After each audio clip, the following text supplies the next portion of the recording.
Hi everyone. So in this video series we will discuss about the Saga pattern.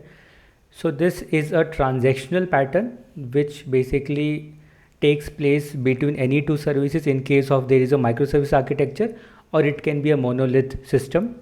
So in monolith system the transaction is a bit simpler because you have the control of all the lines of codes and you can execute the lines of code, and there are several frameworks which provides you annotation, or let's say in Spring it's annotations, and in Java you can club all those lines and make a single transaction. But when it comes to distributed systems like microservice architecture, the transaction becomes bit problematic if you have to execute in the acid manner.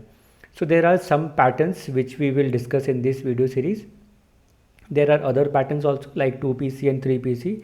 In 2PC, which is two-phase commit and three-phase commit, we basically what we do, we just make sure that the one service get the transaction and we get the success, and then we execute the second transaction, and if it get fails then we revert the first transaction also. So we will discuss in a bit detail in a different video. This video series will be focusing on the Saga pattern for executing transactions. So what are the types of transactional Saga patterns? So these are the types. There are total 8 types. So these terms are coined by, it sounds a bit funny. These are coined by a book called Software Architecture, The Hard Part by Neil Ford and Mark Richardson.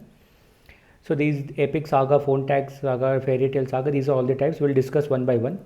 But before that, I want to focus on 3 judgment criteria which will be judging these patterns on. So which is called 3C. So we will discuss how the communication will happen between the services. Is it a async or sync? What is the consistency level? Is it atomic or eventual? And the coordination.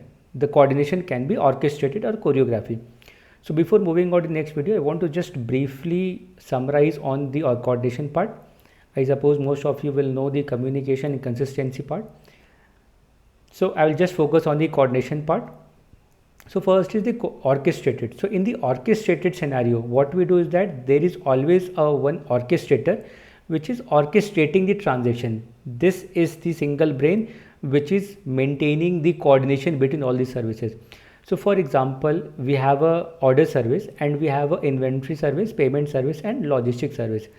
So this is the orchestrator. So what it will do, it will first deduct the inventory, then it will make sure the payment happens, and then it makes sure the logistics happens. For example, this payment gets failed. This gets failed.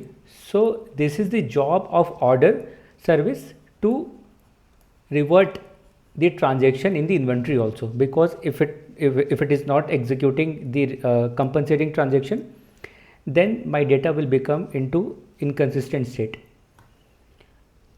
So this is the orchestrated pattern where basically you have a single orchestrator, and then we have a choreography where every service know what to do. So there is no as such single brain.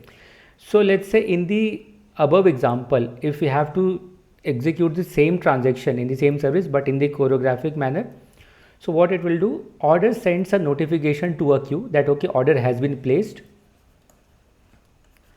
and then what it will do, this inventory service will read it, deduct the inventory from it, and then it sends a notification to a queue again, and this queue, there are one consumer which is payment, it consumes the message, and this payment service triggers a third party service and then does the payment, and then it again triggers a notification to another queue where there are 2 listeners, logistics and notification.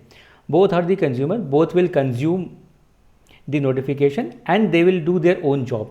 So everyone in this architecture has a brain, nobody is responsible to revert. So we have a different mechanism for reverting it, we will see one by one later. But especially if you talk about in this scenario, this choreography is a bit problematic to implement, especially in these kind of scenarios, but in various scenarios choreography works very much better. So that's it for today's video. We'll start with the epic saga in the next video. Thank you.